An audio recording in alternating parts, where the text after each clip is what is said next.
Hey guys, I'm Elena Scantlin back here with Pete Hammond, awards columnist for Deadline.com, and we're talking Oscar nominations. You know, what I do is talk about this for months and months and months, and all the awards leading up to it, Golden Globes, Critics' Choice, all of them, it's all about how is it going to affect the Oscar race. So that's what we wanted to find out this morning. Was the Academy going to fall in line, or were they going to go their own way?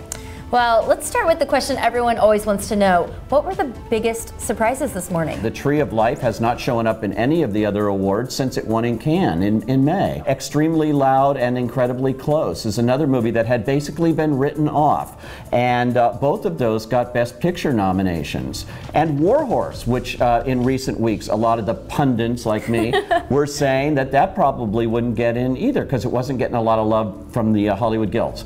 All of them are Best Picture nominees, so they're having the last laugh today. And of course, you know, there were films that weren't surprising, like Hugo and The Artist and The Descendants and Woody Allen's Midnight in Paris. All were expected to get in. Let's talk about favorites in the major categories. Yeah, well, I mean, definitely in Best Picture category, I think The Artist. It's won a lot of the precursor awards. It's the one that Hollywood seems to love. And now in the Best Actor race, you've got a real interesting race between George Clooney, Brad Pitt, and the star of The Artist, Jean Dujardin, who could be a spoiler here. The big surprise, the big snub in this category was Leonardo DiCaprio.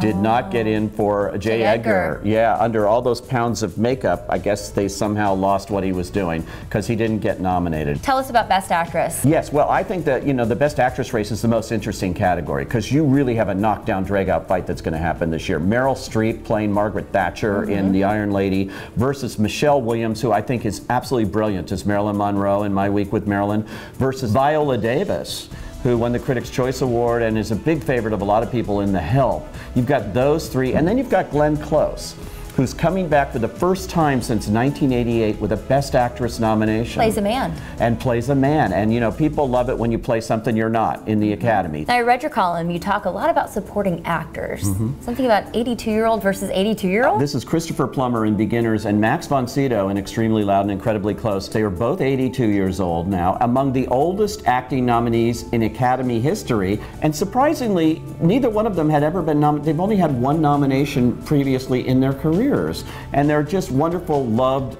beloved veterans. So that's an interesting race. And then they have the youngin in the category, Nick Nolte, who's in his 70s. And then on top of that, you have Jonah Hill, who's in his 20s, and he was wonderful in Moneyball, and he is like this kid against all of these icons of motion picture history. So I think the Best Supporting Actor race is one really to watch, and it's a lot of fun, actually, this year. Thanks so much, Pete. Cheers.